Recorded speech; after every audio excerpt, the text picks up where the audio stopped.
Bismillahirrahmanirrahim. Wassalatu wassalamu ala ashrafil anbiya'i wal mursalin nabiyina Muhammad wa ala alihi wa sahbihi ajma'in. Uhayyikum bi tahiyyatil Islam, tahiyyatan jannah. Assalamu alaikum warahmatullahi ta'ala wa barakatuh. Magandang umaga po sa inyong lahat at sa pangatlong subject po natin, ang ating tatalakayin ay yung magandang pag-uugali sa tamang pamamaraan ng pagkain at pag-inom. Masya Allah. Wala po talaga tayong masasabi sa Islam. Lahat po talaga itinuro na sa atin. Okay? So, ano po yung guiding principles natin? Mabilisan lang po. Number 1, do not eat from a gold and silver containers. Okay? May hadith po tayo rito na hindi tayo kakain sa mga container. Ibig sabihin ng mga plato, mga baso na yari po sa ginto at pilak. Ha? Hindi po ito allowed sa atin. Dahil sabi sa hadith, ito yung ginagawa ng mga non-Muslim bilang pagyayabang sa kanilang mga biyayang ipinahiram lamang sa kanila ng Allah. Number 2, hindi po allowed sa atin na tayo ay kakain na tayo ay nakahiga. Okay? Pangatlo, if the food is ready, it is advised to eat first before prayer.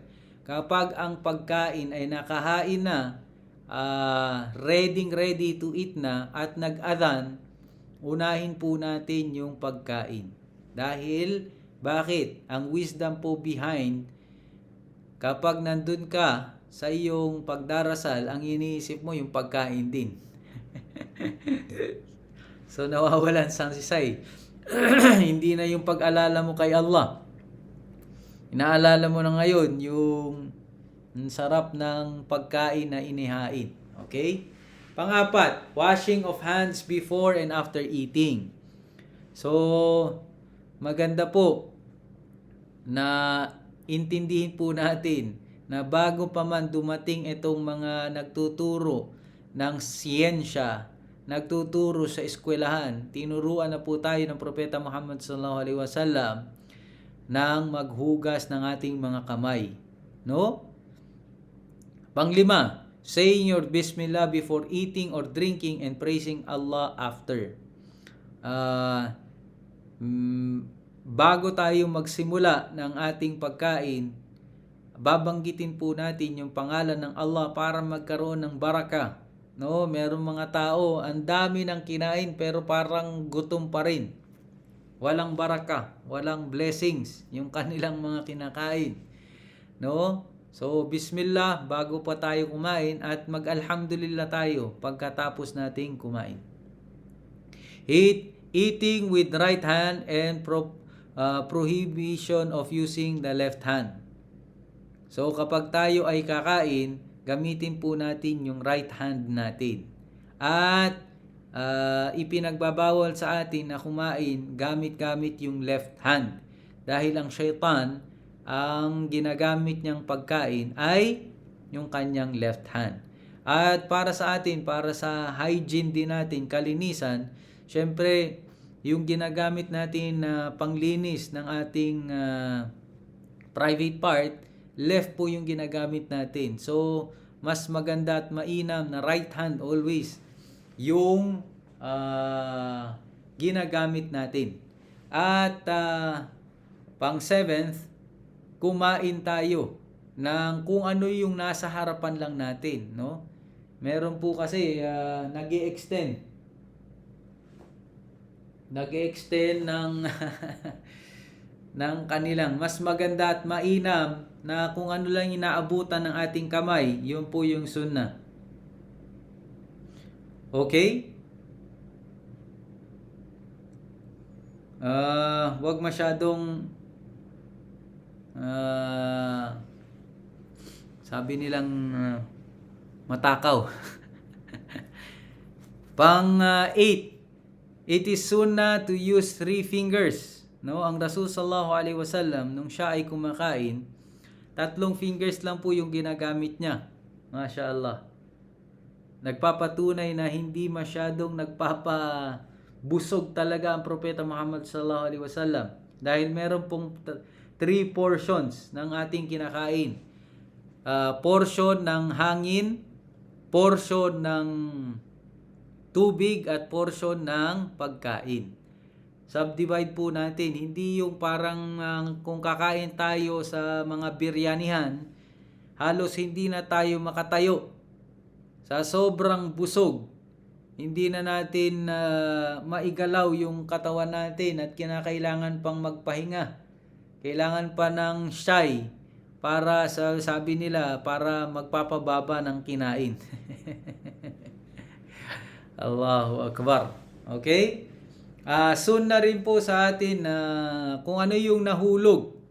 Example, nahulog. Except kapag hindi na talaga siya mapulot, hindi na makain, hindi na po kasama dito. Yung mga napupulot lang natin na pwede pa nating hugasan po natin at kainin po natin. Pang-10, to eat the food after the heat has gone. No? Kasi yung iihip natin, yung pagkain, ay hindi po advisable sa atin. Meron pong mga microbes na sumasama sa hininga natin na hindi po allowed, na namamatay sila at pumapasok dun sa mga pagkain natin. Pang-11, never find fault on the food. What you like, eat it. What you dislike, leave it. So, ang ugali po ng Propeta Muhammad sallallahu alaihi wasallam sa pagdating ng pagkain, hindi niya po sinasabi, ano ba naman to? Walang lasa. Ang pangit naman itong pagkain na ito. Hindi po natin maririnig ito sa Propeta Muhammad sallallahu alaihi wasallam. Kapag hindi niya po nagustuhan yung pagkain, hindi niya po ito kakainin. At wala na po siyang sasabihin negatibo para makakasakit or parang disrespect dun sa pagkain. Okay? Pang-12, to avoid eating or drinking while standing. So, kapag tayo ay kakain o iinom, mas mainam na tayo ay uupo. Okay? Avoid breathing while drinking. At kapag tayo ay iinom, tatlong times natin paano ko ba i-explain yan? 3 times na paglunok. Okay? And then, i-stop natin yung pag-drink, tapos ulitin natin yung pag-inom. Yan po yung mga magandang mga itinuturo po sa atin ng Islam. It is recommended that the one serving water will be the last to drink. MashaAllah. So kapag tayo ay naninilbihan sa ating mga brothers, mas mainam na tayo yung pinakalas na iinom. Okay? It is recommended to gather in a food. So recommended. Sunna rin po na yung ginagawa natin kadalasan dyan sa Fanar Al-Khur, na tayo ay parang sabay-sabay na kumain sa isang sufra. Okay? At dapat din nating iwasan na tayo ay mag-waste ng food. Okay? Hindi dapat tayo nagsasayang. Kung o-order man tayo ng pagkain, umorder lang tayo ng mga mauubos lang po natin. Okay? It is prohibited to sit in a table where alcoholic drink is served. Yung panghuli, dapat nating iwasan. Haram sa atin kapag merong iniikot na baso dyan na tagay. Hindi dapat tayo umuupo sa mga grupo ng kung saan nag-iinuman yung mga kasamahan natin.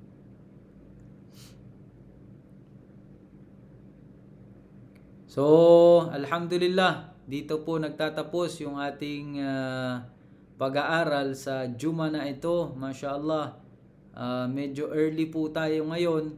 Barakallahu fikum, jazakumullahu khairan. Subhanakallahumma bihamdik, asyhadu an la ilaha illa anta, astaghfiruka wa atubu ilaik. Assalamualaikum warahmatullahi ta'ala wabarakatuh.